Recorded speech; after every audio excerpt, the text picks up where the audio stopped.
My name is Anna Harper. I'm 48, a meticulous accountant who has spent nearly 3 decades crafting what I thought was a perfect family life here in Savannah, Georgia. That evening, at a riverside fine dining restaurant, we were celebrating my daughter Lily's 25th birthday, a milestone marked by her master's degree in software engineering.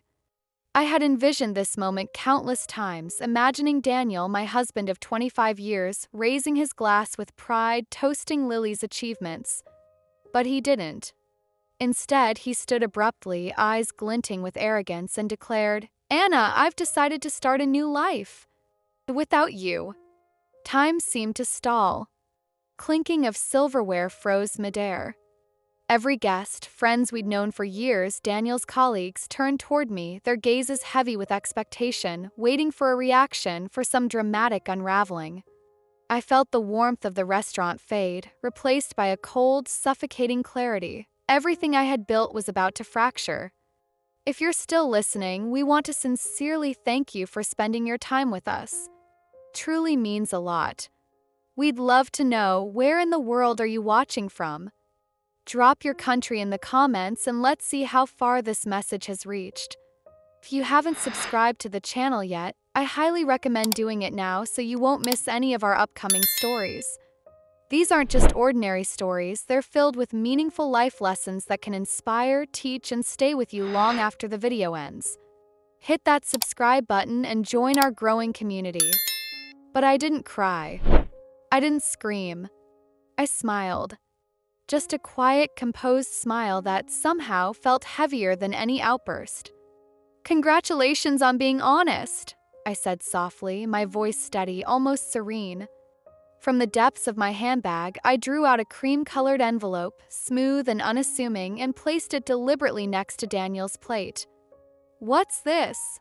he asked, his voice betraying a flicker of unease, a tremor he was trying hard to suppress. "Read it later," I replied, my tone calm to the point of coldness. I turned to Lily, who sat frozen, her graduation cap slightly askew, eyes wide and glistening with disbelief. I leaned forward and kissed her cheek, my fingers brushing the delicate curve of her jaw. "I'm so proud of you, sweetheart. Today is yours," I whispered. And for a moment I felt a surge of warmth, pure, untainted pride flooding through me. Then I rose, smoothing the silk of my dress over my hips. The fabric shimmered under the warm chandelier light, a quiet declaration of self-possession. "Please, everyone, continue enjoying the celebration," I said, projecting a cheerfulness that was almost performative, but underneath it I felt a liberated calm. "Have a wonderful afternoon." I stepped out into the heavy June heat of Savannah. The humid air wrapped around me like a soft cloak, and yet it felt liberating, as if I had just shrugged off a weight I had been carrying for decades. Behind me, the glass door closed with a measured thud, cutting off the low murmur of guests and the sharp intake of breath from those who had witnessed Daniel's declaration. "Anna, what the hell is this? What have you done?" Daniel's voice pierced the evening, sharp, frantic, almost unhinged. But I didn't turn. I didn't falter. A small, discreet smile curved my lips, one that no one but me fully understood. The envelope was more than paper. It was the opening move of a plan I had meticulously crafted for months, a silent assertion of power I had long restrained in this marriage. I have always been the pragmatic one. While Daniel thrived on risky real estate ventures, rolling the dice with other people's money and chasing visions that frequently ended in failure, I maintained the foundation of our lives. I had shelved my own dreams of launching a financial consulting firm, choosing instead to shepherd him through 4 failed startups and to nurture Lily into the remarkable woman she had become. My life had been a series of sacrifices dressed as devotion, and yet no one had truly noticed. But now, in that quiet stride through the sultry streets, I realized how much I had saved for this precise moment. Every sleepless night balancing budgets, every painstaking conversation with contractors, every compromise I had swallowed with a polite smile, it had all led to this. Daniel's confession had not broken me. Instead, it illuminated the truth. I had the power he had underestimated for years. The envelope, simple and elegant, contained not fury, not vindictive words, but facts, documentation, and a carefully outlined roadmap, proof of the mismanaged finances, the hush money, the hidden accounts, the deals where he had gambled recklessly. It was my evidence, my weapon, and my shield all in one. And while he panicked inside that restaurant, I walked forward, feeling the immense satisfaction of reclaiming my agency. I thought of Lily again, her eyes searching mine with unspoken questions, her graduation a symbol of everything I had protected and nurtured. I wanted her to see me as a model of composure, of dignity in the face of betrayal, of strength that doesn't scream but acts decisively. And in that moment, I realized something profound. For the first time in years, I was stepping fully into myself, untethered from a marriage that had long demanded my silent endurance. The city's evening lights began to shimmer on the cobblestones. The envelope rested in Daniel's hands, waiting to be discovered. And I, Anna Harper, was finally moving forward, not as a wife abandoned, but as a woman awakened, prepared to reclaim everything that was rightfully mine. But 3 months ago, everything began to unravel in ways I hadn't anticipated. While reviewing our joint account, a routine habit I had maintained for years, I noticed unusual transfers. Small amounts, seemingly insignificant on their own, yet when pieced together, they formed a trail I didn't recognize. With 25 years of accounting experience, I immediately knew this wasn't a system error or a bank mistake. It was deliberate. Instead of confronting Daniel directly, I chose silence, observation, and careful documentation. I traced the funds to lavish dinners, sparkling diamond rings, and a penthouse apartment he was planning to acquire with Rachel Miller, 32, a marketing associate who had once worked for Daniel's company. Rachel, the same woman who had smiled at me across the table at Christmas parties, asking for career advice, pretending to be a friend, was now the woman behind my husband's betrayal. Every detail I uncovered tightened the knot of resolve inside me. Text messages on Daniel's phone revealed the plan in sharp, cruel clarity.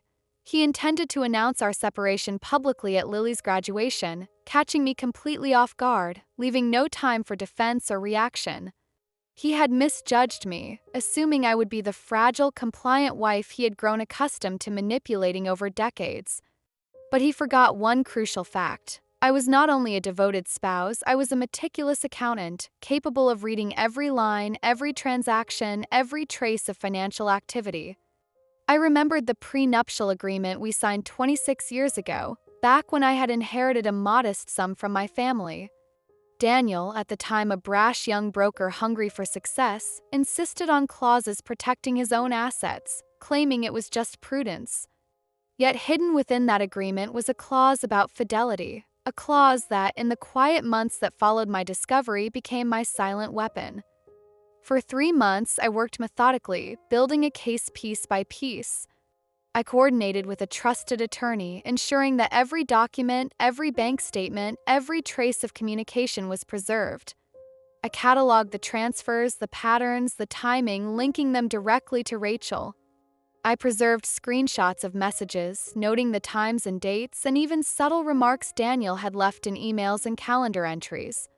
Every bit of evidence reinforced the story I was preparing to tell, not just for myself, but for Lily, who had the right to see her father's actions for what they were. I became almost obsessive, checking and double-checking every detail. I didn't act out of rage, though anger simmered beneath the surface. I acted with precision, patience, and clarity. My life, my sacrifices, my decades of loyalty had not been meaningless. I would ensure that the truth was undeniable, that justice, in its quiet legal form, would be served. In the evenings, when Savannah's sultry air settled over our neighborhood, I would sit with files spread before me, tracing Daniel's missteps, noting inconsistencies in his story, and quietly smiling at the inevitability of the reveal. I imagined Lily walking across the stage, unaware of the storm that awaited her, and it steeled my resolve further. She would not be collateral damage in her father's recklessness. By the time the graduation day arrived, I had everything in place.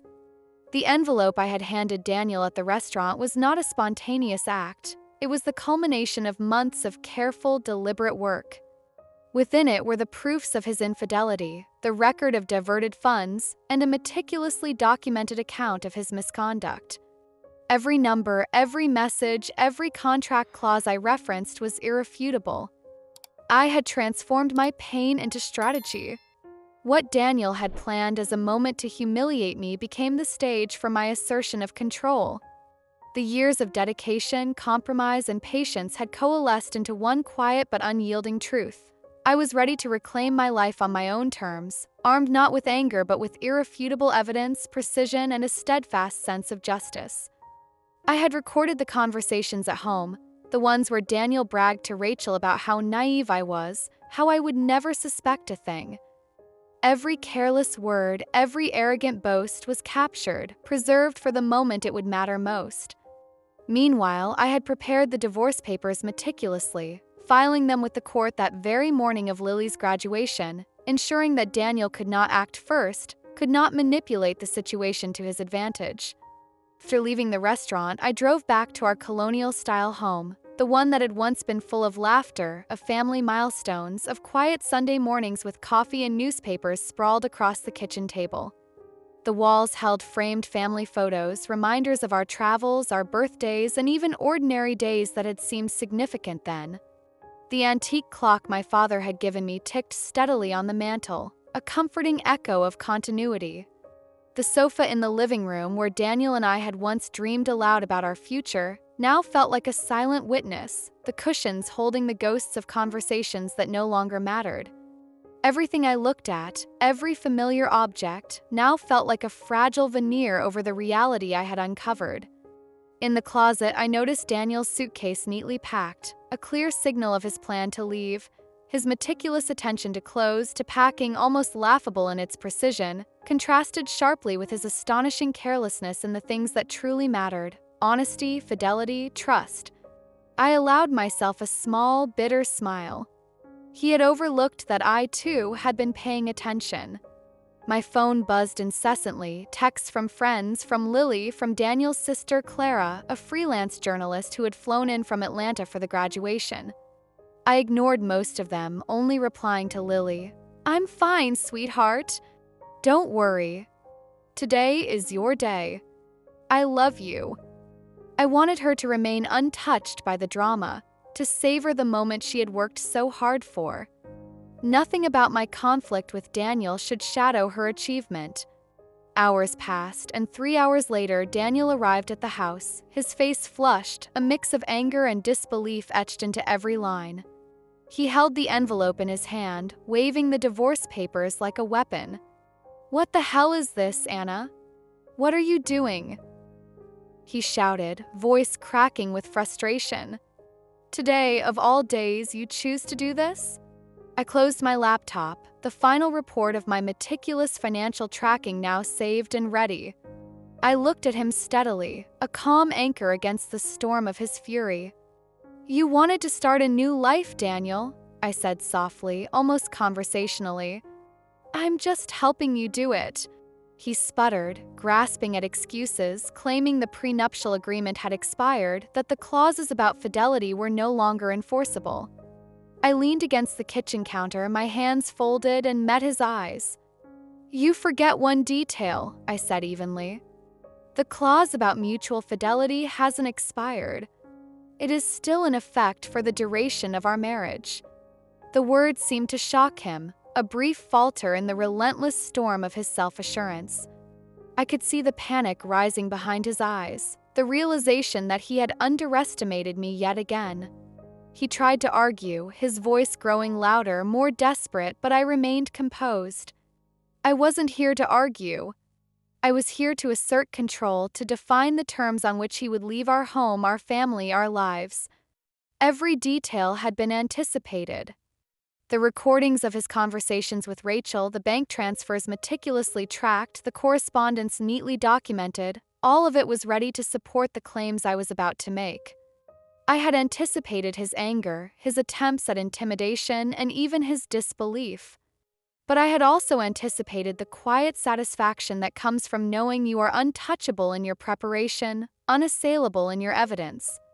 Daniel's hand trembled slightly as he held the divorce papers, the envelope now resting heavily on the kitchen island between us. He glared at me, searching for weakness, any hint of hesitation, but found none. My calmness seemed to infuriate him further, a mirror reflecting the certainty and resolve he had never respected. I allowed a small, controlled smile to play at my lips. "This isn't personal, Daniel," I continued, my voice soft yet firm. "It's just the reality of your choices. You wanted to betray our marriage. You wanted to humiliate me at my daughter's celebration. I'm simply making sure that reality has consequences." For a long moment, he said nothing, the weight of the evidence, the certainty in my voice, and the legal protections he had long ignored pressing down on him. I could see the shift, subtle but undeniable, the arrogance, the bravado, the sense of untouchable invincibility, all replaced by panic and calculation. And in that quiet, heated kitchen, surrounded by the familiar objects of a life we had once shared, I realized something profound. For the first time in years, I was no longer the wife trapped by circumstance. I was the architect of my own future, the master of the next move in a game that Daniel had foolishly assumed he controlled.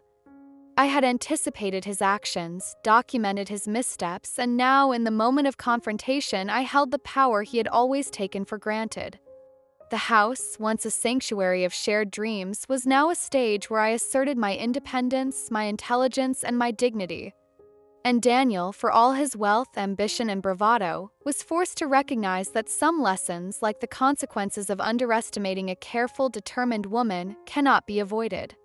His face went pale as the weight of his mistakes finally hit him. "You can't do this to me," he said, collapsing onto the sofa, his hands gripping the cushions as if the furniture could absorb the storm of his panic. "We built this life together. And you chose to destroy it," I replied, my voice calm, unyielding. Truth hung between us like a hammer suspended in midair, heavy and inevitable. His phone vibrated violently on the coffee table. Surely Rachel, waiting at the apartment he had assumed he could rent, ready to begin their new life together. I allowed myself a small, knowing smile. "You might want to check with the leasing office," I said casually. "That application was denied due to credit issues." I took the liberty of answering the verification call and handling it. Daniel's jaw tightened, and for a moment he seemed unsure whether to explode or retreat. But I didn't give him the satisfaction of seeing me flinch. I left the house, the humid Savannah air wrapping around me like a cloak of freedom, and drove straight to Clara's place. Clara greeted me with a warm hug and a glass of wine, her presence a grounding force. She had always been fiercely protective, and tonight her solidarity was tangible. Over the clink of glasses and the muted hum of her kitchen, Clara recounted the discovery she had made months earlier. During the last Christmas season, she had seen Daniel and Rachel together at a coffee shop, their intimacy blatant, their deception carefully masked. She had demanded that Daniel end the affair immediately, but he had ignored her. Clara's voice, tinged with both frustration and resolve, had carried the truth to me when she realized I remained unaware. "He always craves drama," Clara muttered, shaking her head, her eyes dark with exasperation. "Always the theatrics." I nodded, a quiet smile tugging at the corner of my lips, knowing the truth of her words all too well. Shortly after, Lily arrived, still wearing her graduation gown, the fabric slightly rumpled from hours of celebration. She ran to me, tears streaming down her cheeks as she clutched me tightly. "Why didn't you tell me, Mom?" she asked, her voice breaking. I stroked her hair gently, explaining that I hadn't wanted to overshadow her graduation, the crowning achievement of years of hard work and perseverance. Lily's initial anger was palpable, but beneath it, I could sense understanding slowly rooting itself. She would come to see the necessity of discretion, of protecting what truly mattered in that moment. We sat together for a while, the three of us enveloped in the quiet solace of shared understanding. Then, unexpectedly, Daniel and Rachel arrived at Clara's house. Rachel looked nervous, her eyes darting around as if searching for a quick escape, while Daniel's expression was a mix of rage and disbelief. Daniel didn't waste a moment. He demanded that I reopen the accounts, as though barking orders could erase the meticulous documentation, the carefully prepared evidence, the months of work I had done to protect our assets and expose his deceit. I ignored him, my calm a stark contrast to the storm swirling around him. Lily stepped forward, her small frame a surprising shield between her father and me. "You did this on my graduation day, Dad," she said, her voice trembling but firm. "And you have the nerve to say it has nothing to do with me?" Her words hit harder than any legal document, cutting through the bravado Daniel had relied upon for years. Rachel, caught in the unexpected confrontation, finally spoke. "I didn't know he was going to announce it like this," she admitted, her voice quivering. Her confession revealed the depth of Daniel's manipulation. Not even his supposed partner was fully aware of the deceit he had orchestrated. In that instant, the carefully constructed image he had relied upon began to crumble, leaving him exposed not only to me but to everyone who now bore witness. Lily's eyes met mine, a silent exchange of loyalty, of shared outrage, and ultimately of resilience. I squeezed her hand, a gesture of solidarity and protection. This was our moment, our victory, not just over Daniel's duplicity, but over the years of control, subtle manipulation, and betrayal he had imposed upon us. Daniel's face was a mask of disbelief and fury, Rachel's awkwardness palpable, and yet through it all I remained composed. Calmness was a quiet power, a reflection of the fact that I had anticipated every move, prepared for every eventuality, and had emerged not as a victim but as the architect of the outcome. In the warmth of Clara's living room, surrounded by allies and protected by the unspoken strength of family, I felt an unshakable clarity. Justice wasn't loud or vengeful, it was precise, deliberate, and undeniable. Daniel's theatrics, his frantic attempts to control the narrative, were powerless against months of careful planning, thorough documentation, and unwavering resolve. And as the tension in the room hung thick, I realized that this was not merely a confrontation.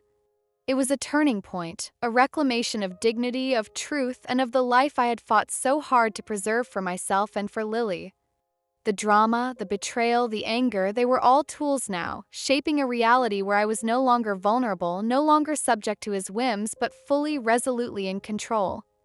I kept my composure, speaking with the calm authority I had cultivated over months of preparation.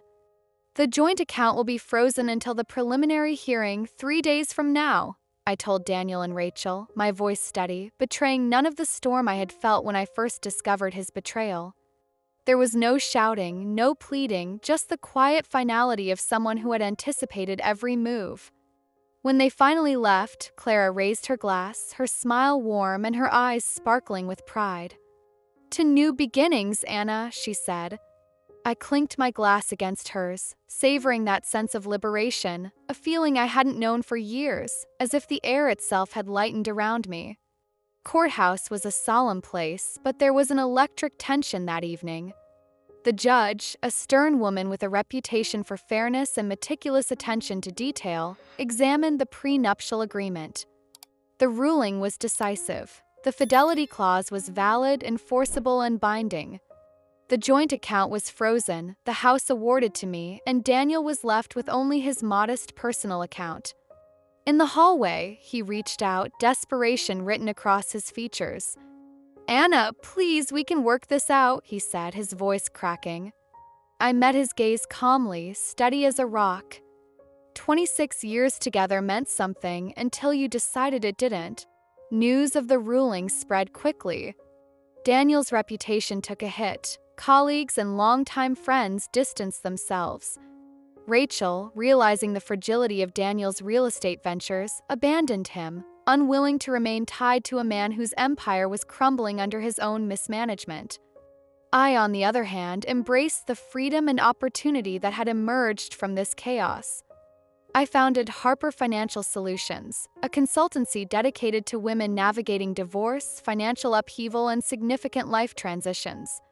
The first clients were women much like myself, seeking guidance and empowerment that I had long wished I had received. Months passed, and my company flourished. The small office in downtown Savannah quickly grew, attracting clients from across the city. Each consultation reinforced the purpose behind my work, not just providing financial advice, but helping women reclaim their agency, transform uncertainty into strength, and take control of their lives. There was an unspoken satisfaction in seeing their eyes light up with understanding, as they realized they were capable of far more than they had been led to believe. The final court hearing coincided with the 27th anniversary of my marriage. Daniel appeared gaunt, weary, the years of financial missteps, public humiliation, and personal betrayal etched deeply into his face. Rachel had predictably moved on, now involved with another man, leaving Daniel isolated and exposed. Court reaffirmed my ownership of the house, my retirement accounts, and 70% of our marital assets, just as stipulated in the prenuptial agreement. He pleaded for a second chance, for a path to redemption, but I declined with gentle finality. "That door is closed," I said, voice calm, carrying the quiet authority of someone who had reclaimed her life entirely. 6 months later, my business had grown beyond the initial office. We moved into a larger space, adding 3 staff members to meet the increasing demand for our services. Each new hire shared the mission, equipping women with the tools, knowledge, and confidence to navigate life transitions without losing themselves. Lily, now working for a tech company in Charleston, called frequently. "Mom, I'm proud of you," she said one evening. "You're helping other women become stronger." I laughed softly. "I'm just giving other women what I wish someone had given me," I replied, a smile tugging at my lips. Reflecting on the journey, I realized the envelope I had handed Daniel was not merely a tool of retribution. It had been the key that unlocked a new chapter in my life, transforming me from a betrayed wife into a leader, a mentor, an entrepreneur, and an inspiration. My existence had shifted from survival to revival, from reaction to purpose. From this experience, I drew 5 lessons I want to share. Lesson 1: Awareness is power. Pay attention to subtle signs, small inconsistencies, and patterns that seem off. Knowledge is your first line of defense. The moment you notice irregularities, financial or emotional, take note. Awareness gives you the control to act instead of reacting blindly. Lesson 2: Calmness in crisis amplifies clarity. It's easy to let anger or betrayal cloud judgment. When faced with upheaval, pause, breathe, and allow yourself the clarity to plan. Calmness doesn't mean ignoring pain. It means transforming that pain into strategy. Lesson 3: Preparation transforms vulnerability into strength.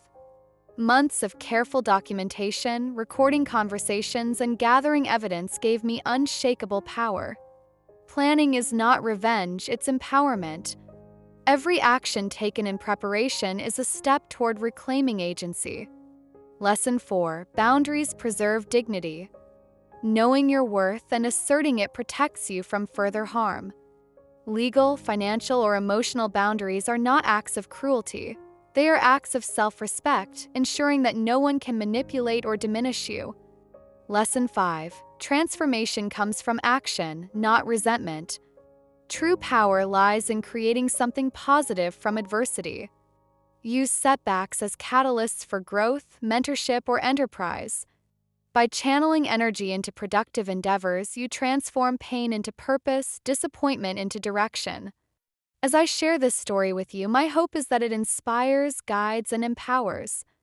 Life can be cruel, but resilience, strategic thinking, and self-belief can turn betrayal into triumph. If my journey resonates with you, I invite you to like, share, and subscribe. Together, we can create a community of support, growth, and empowerment, a network where women lift each other, learn from each other, and find strength in solidarity. Every click and share spreads the message. You are not alone, and you have the tools and strength to reclaim your life. The journey from wife and mother to entrepreneur and mentor was not simply about survival. It was about reclamation, reclaiming dignity, autonomy, and purpose. Each day in my office, working alongside women seeking guidance and reassurance, reminded me of the strength latent in every person. I realized that a life interrupted by betrayal does not mark the end, it can mark the beginning of a more powerful chapter. Now, when I see Lily, her admiration and pride in my work, I feel the culmination of years of effort, sacrifice, and strategic patience. My story, once a tale of betrayal and hurt, is now a blueprint for empowerment, showing that adversity, when met with preparation and clarity, can become the foundation for transformation. From the envelope that once held proof of Daniel's duplicity to the thriving consultancy I lead today, the arc of my life has shifted from endurance to inspiration. And that is the essence of my journey, that endings, no matter how painful, can be beginnings in disguise. From a wife betrayed to a mother proud to lead by example, from financial vulnerability to entrepreneurial independence, I reclaimed not just my assets but my identity, my confidence, and my future. And if you take one thing away from my story, let it be this: your strength, your clarity, and your preparation are your greatest allies. They can turn betrayal into empowerment, loss into opportunity, and pain into purpose.